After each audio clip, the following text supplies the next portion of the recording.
Welcome to Network Bit. My name is Sabir. This video I show up when you save any file in desktop and it show up this file not found, and check the file name and try again. Now let's see how do I fix this problem.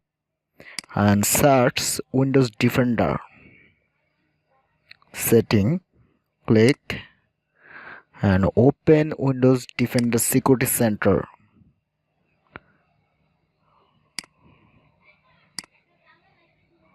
Click virus and threat protection setting and scrolling and control folder access and do off.